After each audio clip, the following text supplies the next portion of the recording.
जय बाबा स्वामी, जय आत्मेश्वर। हिमालय का समर्पण योग भाग 6 का आज 12वां दिवस है और हम हैं पृष्ठ क्रमांक 121 पर। गुरुदेव कहते हैं, मेरे भोजन के बाद के समय में पत्र व्यवहार करता था, कुछ लोगों को मार्गदर्शन करता था, सलाह देता था। लोग पत्र की शुरुआत तो आध्यात्मिक प्रश्न या समस्या से करते थे, लेकिन बाद में अपने जीवन की समस्याओं पर आ जाते और बाद में स्वयं के घर के सदस्यों की और रिश्तेदारों से संबंध की इतनी सारी बातें लिखते थे कि लगता था इस मनुष्य का चित्त इतनी जगह बटा हुआ है, तो वह एकाग्र कैसे हो सकता है। प्रायः सारे पत्र ऐसे ही आते थे। कुछ ऐसे होते थे जो अपनी एक ही समस्या पर ही अटके रहते थे। इन पत्रों के माध्यम से मैं सैकड़ों लोगों से मिलता था और सैकड़ों लोगों का अभ्यास करने का अभ्यास मेरा रोज हो रहा था। वह भी रोज का एक काम ही था। मैं प्रत्येक को अपना पता लिखा लिफाफा भेजने को कहता था, ताकि उसका पता संपूर्ण लिखा जा सके। दूसरा, मेरा उद्देश्य था कि प्रत्येक ने पोस्टेज का खर्च अपना अपना उठाना चाहिए। यह खर्च मैं मेरी पत्नी के ऊपर नहीं डालना चाहता था और साधक भी बराबर वह पता लिखा हुआ लिफाफा भेजते ही थे। कई लोगों से तो पत्रों के माध्यम से ही बड़े आत्मीय संबंध हो गए थे। कुछ लोग अनुभूति को पाकर ध्यान सीखे भी थे और ध्यान नियमित कर भी रहे थे। मैं सदैव नियमित ध्यान करने को अधिक महत्व देता था, क्योंकि सामूहिक रूप से करना सभी जगह संभव नहीं था। मुझे लगता था कि ध्यान में प्रगति के लिए नियमितता और सामूहिकता दोनों ही होनी चाहिए। यहाँ के आदिवासी स्थानीय लोग भी टूटी फूटी हिंदी भाषा में पत्र लिख लेते थे। यह मुझे अच्छा लगता था। पत्र व्यवहार करना मेरा प्रिय कार्य था और वह मैं नियमित रूप से करता ही था। जो पत्र प्रथम आता उसे प्रथम उत्तर देता था। प्रायः कोई भी पत्र का उत्तर मेरे पास पेंडिंग नहीं रखता था। मुझे पहले से ही मेरे टेबल पर कोई फाइल पड़ी रहना अच्छा नहीं लगता था। अब गर्मी की छुट्टियां लगने वाली थी और हम सभी इस बार कलकत्ता, जोधपुर जाने वाले थे। पहले से ही रेलवे के टिकट करवा लिए थे। सर्वप्रथम हम कलकत्ते गए। कलकत्ते के पास के ही एक शहर जागुली में रुके थे। वहां पर 3 दिन शिविर का कार्यक्रम रखा था, इसीलिए 3 दिन हम सभी शिविर में व्यस्त थे। पास के ही इंजीनियरिंग कॉलेज के स्टाफ के ही लोग अधिक थे। छोटा सा ही एक घर के हॉल में शिविर हुआ था। बाद में उन्हीं लोगों ने हमारी सियालदा स्टेशन के पास रहने की व्यवस्था की थी। वहां हम रहते थे और बाद में रोज सुबह निकलते थे और रात को वापस आते थे। ऐसा कलकत्ते में काफी हम सब घूमे। ज्यों साइंस सिटी, बिरला तारामंडल, विक्टोरिया मेमोरियल। बच्चों ने प्रथम बार ट्राम देखी थी। मैं भी काफी दिनों के बाद कलकत्ता आया था। कलकत्ते में मैंने नौकरी की थी, तो कलकत्ते की काफी जानकारी मुझे पहले से ही थी। लेकिन उस समय मेट्रो के लिए खड्डे खोदे जा रहे थे और अभी मेट्रो चल रही थी। यह अंतर था। पहले ट्राम की लाइनें बहुत थी, अब ट्राम कुछ ही हिस्सों में रह गई थी। बच्चों को यहाँ की मिठाइयाँ, मिष्टी दही बहुत पसंद आया था। एक दिन धर्मतल्ले से एक कलकत्ता दर्शन की बस से भी सब जाकर देखा। कलकत्ते का दक्षिणेश्वर का माता का मंदिर भी पत्नी और बच्चों को दिखाया। साधना के समय कुछ दिन मैं यहाँ पर रहा था, लेकिन अब सब बदल गया। मुझे मेरी पहले की जगह सब जगह खोजना पड़ रही थी। बच्चों के साथ श्री रामकृष्ण मठ में भी गए थे। वहां हम सभी को अच्छा लगा। यह कलकत्ते का एक पवित्र स्थान है। यहाँ पर आज भी नियमित गुरु स्थान के दर्शन करने वालों की संख्या बड़ी है। साइकिल रिक्शा के समान यहाँ पर एक हाथ रिक्शा होती है। उसमें दो मनुष्य बैठते हैं और एक मनुष्य उसे खींचता है। यह साधन कलकत्ते में बड़ा प्रचलित है। यह अंग्रेजों के जमाने का वाहन है। एक मनुष्य बैठे और एक मनुष्य खींचे, यह थोड़ा अमानवीय लगता है, लेकिन एक मनुष्य भूखा मरे उससे तो अच्छा है वह अपनी मेहनत से रोटी तो खा रहा है, ऐसा उन हाथ रिक्शे वालों का ही कहना था। यह वाहन के गुण और दोष भी है। गुण यह है कि यह सस्ता होता है, आसानी से गली गुच्चे से भी रास्ता निकाल लेता है। जब बड़े रास्ते जाम हो और हावड़ा स्टेशन पहुंचना है, तो यह एकमात्र वाहन है, क्योंकि स्टेशन पहुंचकर गीतांजलि एक्सप्रेस पकड़ने में मुझे इस वाहन की कई बार उपयोगिता सिद्ध हुई है। मैं उस समय श्याम बाजार में रहता था और सारे कलकत्ते ही घूमता था। इस वाहन का दोष यह है, इसमें ब्रेक नहीं होता है।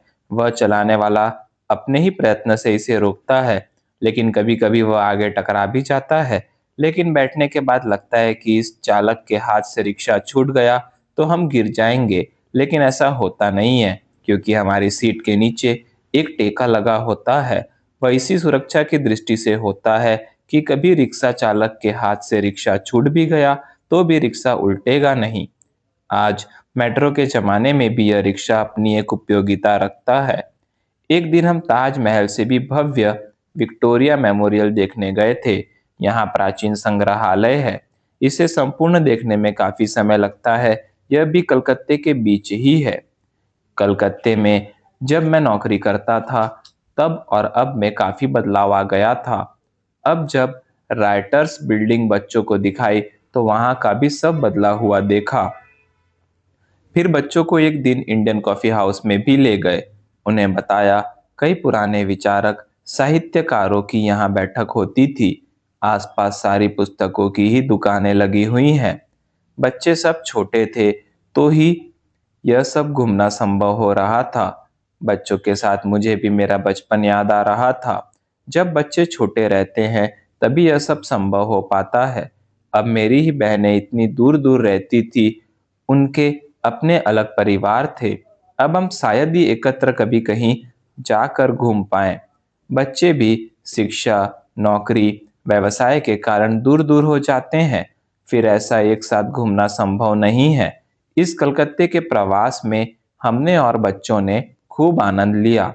हम सबको यह ट्रिप बड़ी अच्छी लगी थी। कलकत्ते से हम सब बाद में जोधपुर के लिए रवाना हुए। कलकत्ते से सीधे जोधपुर के लिए ट्रेन थी।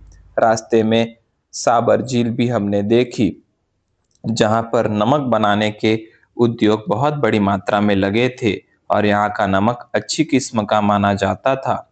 सुबह सुबह जब जोधपुर पहुंचे और पर्यटक विभाग के सेंटर पर गए और जोधपुर के दर्शन के लिए हमने टिकटें निकाली, तो बाद में मालूम पड़ा आज मौसम विभाग की चेतावनी है कि आज एक बहुत बड़ा तूफान आने वाला है और इसी कारण सारे बाजार बंद है। आज बस भी नहीं चलने वाली है, लेकिन बुकिंग कर रखा था, तो उन्होंने केवल हमारे लिए ही पर्यटक विभाग की एक जीप हमें दी थी। हम उस जीप से ही जोधपुर दर्शन को निकले। वह जीप का ड्राइवर भी भयभीत ही था। वह आते ही बोला, साहब आज बहुत बड़ा तूफान आने वाला है। तो मैंने उससे कहा, दो तूफान एक साथ नहीं आते हैं। अब मैं आ गया, अब तूफान नहीं आएगा। तो वह ड्राइवर एकदम चिढ़ गया। ऐसा कभी होता है क्या? एक मनुष्य कभी तूफान हो सकता है क्या? और रेडियो, न्यूज़पेपर्स सभी बता रहे हैं, बार बार चेतावनी दे रहे हैं। यह सब गलत है क्या? मैंने कहा, तू आज मेरे साथ है ही, तू ही देख ले कैसे तूफान आता है। वह चुप हो गया, लेकिन वह मेरी बात से सहमत नहीं था। लेकिन पत्नी और बच्चे पूर्ण आश्वस्त थे कि तूफान नहीं आएगा। बोला है तो अब वह नहीं आएगा। बाद में जब हम वह राजमहल देख रहे थे, पत्नी बोली, तुम्हारे गुरुओं की ही इच्छा होगी कि यहाँ तूफान नहीं आए। इसीलिए यह तूफान आने के 3 महीने पहले से ही अपनी बराबर यही तारीख यहाँ आने के लिए निश्चित कर दी थी। तुम्हें यहाँ भेजना भी उनकी ही योजना का अंग है। विश्व चेतना भी कैसे बराबर सभी जगह संतुलन रखते रहती है। आज आप कोई अकेले थोड़े आए हैं, आपके साथ आपके 11 गुरु भी है, तो यह गुरुओं की सामूहिकता बराबर यहाँ संतुलन करेगी ही। वास्तव में तो गुरु शक्तियों को ही यहाँ आना था। वे तो हिमालय से बाहर निकल ही नहीं सकती, तो उन्होंने माध्यम बनाया और यहाँ पहुँच गई। और आपके मुख से भी निकल गया कि दो तूफान कभी एक साथ नहीं आ सकते हैं। मैंने कहा, पता नहीं, कई बार ऐसे अनायास ही मुंह से निकल जाता है, मानो जैसे कोई शक्ति अपने से बुलवा रही है और अपने मुंह पर अपना ही नियंत्रण नहीं है। अन्यथा मैं कभी भी चलती गाड़ी में ड्राइवर से अधिक बात करना पसंद नहीं करता हूँ और ड्राइवर चिढ़ जाए ऐसी बात तो कभी करूँगा ही नहीं। लेकिन पता नहीं आज ऐसा क्यों मुंह से निकल गया। बाद में हमने जोधपुर शहर देखा। उसने भी हमारे साथ ही एक अच्छे स्थान पर भोजन भी किया, लेकिन अभी भी वह ड्राइवर डरा हुआ था। बाद में हम वहां का किला देखने जा रहे थे। उसने होटल से एक अखबार लाकर भी मुझे दिखाया। वह बोला, मैं साहब ऐसे ही नहीं डर रहा। यह देखो, आज के अखबार में भी सतर्कता की सूचना दी है। मेरी बड़ी बिकट स्थिति है। कुछ तूफान आया तो मैं आपको छोड़कर भी नहीं भाग सकता, क्योंकि आप हमारे मेहमान हैं और मैं ड्यूटी पर हूँ और आपके साथ रहना ही पड़ेगा। इसीलिए आप कृपया जल्दी नीचे किले से आ जाइए। अब हम जोधपुर का किला देखने जा रहे हैं। मैंने उसे समझाना ठीक नहीं समझा, क्योंकि वह एकदम ही भयभीत था। उसने हमें किले के नीचे छोड़ दिया। बाद में हम सब ऊपर चलते चलते किला देखने को गए। आज यहाँ भी शांति ही थी। हम ही केवल देखने वाले थे और कुछ किले में ही रह रहे लोग थे। काफी बड़ा किला था और काफी कलात्मक वस्तुएं भी वहां संभाल कर रखी थी। हमने वे सभी वस्तुएं देखी। वहां का संग्रहालय, हॉल आदि भी देखा। किले के ऊपर से जोधपुर शहर का दृश्य बड़ा अच्छा लग रहा था। वहां ऊंचाई पर बड़ा अच्छा लग रहा था। मैंने पत्नी को बोला, तू बच्चों को यह संग्रहालय वगैरह दिखा। मैं कुछ समय यहाँ पर एकांत में बैठना चाहता हूँ। कुछ तो भी मेरे गुरुओं के संदेश आ रहे हैं, ऐसा लग रहा है। बाद में पत्नी बच्चों को लेकर वह संग्रहालय देखने चली गई और मैं थोड़ी देर एकांत में बैठकर ध्यान करने लग गया। जब ध्यान करने बैठा तो लगा मैं एक खाली पाइप हूँ। पानी एक ओर से आ रहा है और दूसरी ओर से जा रहा है और पानी जैसा चैतन्य का प्रवाह लगातार गुरुओं से आ रहा था और वातावरण में जा रहा था। यह क्या हो रहा था मुझे पता नहीं चल रहा था, लेकिन मैं केवल एक दर्शक जैसा सब कुछ देख रहा था। बाद में जो चैतन्य शरीर से निकल रहा था, उसने एक भवंडर का रूप ले लिया। भवंडर अंदर की ओर रहता है। यह चैतन्य का भवंडर बाहर की ओर था और उसका आकार प्रतिक्षण बढ़ते ही जा रहा था और चित्त से यह सब महसूस कर रहा था। उस भवंडर ने सारे जोधपुर शहर को व्याप लिया और वह ऊपर और ऊपर की ओर जा रहा था और वह इतना ऊपर चला गया कि शहर भी ऊपर से नहीं दिख रहा था। बाद में वह भवंडर पाकिस्तान की दिशा में चला गया। थोड़ी देर बाद सब शांत हो गया और बाद में धीरे सब एकदम शांत शांत लग रहा था। कुछ देर बाद मैंने आंखें खोलकर देखा तो पत्नी और बच्चे मेरे उठने की राह देख रहे थे। मैंने धीरे से पूछा, ज्यादा देर तो नहीं हो गई? पत्नी बोली, पता नहीं, पर हम यहाँ काफी देर से आकर बैठे हुए हैं। अब शाम हो गई थी और हम उस जोधपुर के किले के नीचे उतर रहे थे। बच्चे भी आगे आगे भाग रहे थे और हम दोनों एक कुंडलिनी के चित्र के बारे में चर्चा कर रहे थे। हमने एक प्राचीन पेंटिंग में कुंडलिनी माता का और चक्रों का चित्र देखा था। पत्नी बोली, किसी ने अनुभूति की होगी, तभी वह अपनी अनुभूति अपने चित्र में दिखा सका। मैंने कहा, मुझे इसकी संभावना कम ही लगती है, क्योंकि अनुभूति करते हुए चित्र बनाना तो असंभव लगता है और अनुभूति को याद करके बाद में चित्र बनाना भी संभव नहीं है। हुआ यह होगा, किसी योगी ने ध्यान साधना करके अपने ही भीतर नाड़ियों का और चक्रों का, चक्रों की पंखड़ियों का, चक्रों के स्थान का, चक्र के संपदन का, कुंडलिनी के स्थान का, रंग का, आकार का और उसकी उठती हुई स्थिति का अनुभव किया होगा और वही अपना अनुभव किसी अपने शिष्य को चित्त से दिखाया होगा। गुरु एक स्थान पर चित्त रखकर वह स्थान पर चित्त से भी अपने शिष्य को ले जा सकता है। मेरे एक गुरु ने हिमालय में बैठकर सांगली के गणेश मंदिर के दर्शन कराए थे। हम बातें करते करते नीचे आए तो देखा तो वह ड्राइवर गेट पर ही खड़ा हमारा इंतजार कर रहा था। उसने आकर ही मेरे पैर छुए और बोला, आपकी बात सच निकली, तूफान नहीं आया, तूफान पाकिस्तान की ओर मुड़ गया है। आप आपका परिचय दो, आप जो दिख रहे हो वह आप हो नहीं। मैं अज्ञानी आपको पहचान न सका। मैं एक मुस्लिम हूँ और एक पीर बाबा को मानता हूँ, लेकिन फिर भी मैं डर गया था। आपके माध्यम से ही मुझे मेरे पीर बाबा ने संकेत भी दिया था। आप साक्षात पीर बाबा के रूप में ही मुझे मिले। आपको छोड़कर मैं पास के होटल में जाकर छुप गया था, और जब रेडियो पर यह समाचार मिला कि तूफान पाकिस्तान की ओर चला गया, तो मुझे आपकी बात याद आई कि दो तूफान एक साथ नहीं आ सकते हैं। मैं दौड़ा दौड़ा बाहर आया और आपकी ही राह देखते बैठा हूँ। आपके छोटे छोटे बच्चों ने भी आप पर विश्वास किया और मैंने नहीं। मैंने उसके हाथ पकड़कर उसे समझाते हुए कहा, मैं भी गुरु मार्गी ही हूँ और मेरा मेरे गुरु पर पूर्ण विश्वास है। इसीलिए मैंने यह समझ लिया कि मैं गुरु से जुड़ा हुआ हूँ। इसीलिए मेरा तो तूफान से बाल भी बाका नहीं हो सकता है। अब रही बात तूफान की, तो मुझे यहाँ भेजकर वास्तव में गुरु ने इस स्थान को सुरक्षित किया था, और उनकी यह योजना मुझे मालूम पड़ गई थी। इसीलिए हम सभी निश्चिंत थे। बच्चों का मेरे ऊपर विश्वास था, मेरा मेरे गुरु पर विश्वास था। हमारा विश्वास हमारे ही विश्वास के आभा मंडल को विकसित करता है। अब तेरे काम की बात बताता हूँ।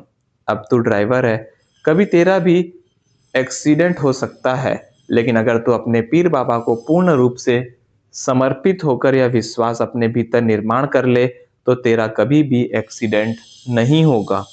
तेरा विश्वास ही तेरे आसपास ऐसा वातावरण बनाएगा कि तेरा कभी भी एक्सीडेंट नहीं होगा। लेकिन साथ साथ यह भी ध्यान रख कि यातायात के नियमों का अनुशासन से पालन करके ही यह सुरक्षा प्राप्त हो सकती है, क्योंकि प्रत्येक गुरु को नियम और अनुशासन प्रिय होता है। उसकी सुरक्षा का कवच हमें अनुशासन और नियमों के तहत ही प्राप्त होगा। गुरु शक्तियाँ सदैव नियमों का, ट्रैफिक व्यवस्था का सम्मान करती हैं। मैंने बोला, अब बोलते ही बैठेंगे या चलेंगे? अब वो एकदम बेफिक्र था। वह बोला, आपके सानिध्य में आनंद आ रहा है।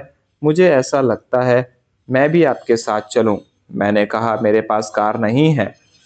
तो वो बोला, कार नहीं है तो मैं आपकी वैसे ही सेवा करूंगा। बाद में हम सब एक अच्छे भोजनालय में गए और वहाँ सभी ने साथ में भोजन किया। उसकी ड्यूटी पर्यटन विभाग तक पहुँचाने की थी। फिर वह हमें रेलवे स्टेशन तक छोड़ने आया। गाड़ी रात को थी तो गाड़ी में बिठाने तक वह रुका रहा। बड़े ही भावपूर्ण स्थिति में उसने हमें विदा किया। हमारी ट्रेन में भी चर्चा चल रही थी कि सारी गुरु शक्तियाँ भीतर से एक ही होती है। वह पीर फकीर हो या ऋषि मुनि, ये सब इनके चोले होते हैं। मैंने कहा, अब मुझे मेरे जैन मुनि याद आ रहे हैं। मैं जैन धर्म का नहीं था, तो भी 2 बार उन्होंने मुझे अपनी कुटिया में गुफाओं में रखा था। इनके सभी के बाहरी चोले कुछ भी हो, यह एक बार उस स्थान तक पहुंच जाते हैं, और जहाँ परमात्मा की शक्ति की अनुभूति हो जाती है, तो सारे धर्म के आवरण छूट जाते हैं और फिर धर्म का भेद नहीं रहता, क्योंकि यह बाहरी धर्म का संबंध तो शरीर के साथ है। आत्मा तो प्रत्येक जन्म में बाहरी धर्म बदलते रहती है। आत्मा का भीतर का धर्म तो एक ही है, आत्मधर्म। बाद में हम सब कोटा पहुंचे। इस बार कुछ बड़े सरकारी स्कूल में, हाई स्कूलों में बच्चों को ध्यान की जानकारी देने और ध्यान सिखाने के कार्यक्रम रखे गए थे। इसीलिए रोज हम दोनों कोई ना कोई स्कूल को जाते थे। सभी स्कूलों में करीब 1 से 1.5 घंटे का कार्यक्रम होता था। स्कूल के शिक्षक और प्रिंसिपल, स्टाफ सभी इस कार्यक्रम में शामिल होते थे। पत्नी भी शिक्षिका थी, इसीलिए भी शिक्षकों को अपनापन लगता था। सभी कार्यक्रम निशुल्क होते थे और हमें भी कार्यक्रम करके आनंद आता था।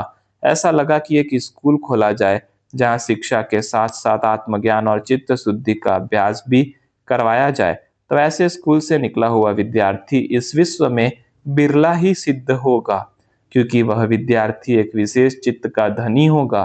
भविष्य की दुनिया में चित्त का महत्व अधिक बढ़ने वाला है। जय बाबा स्वामी, जय आत्मेश्वर।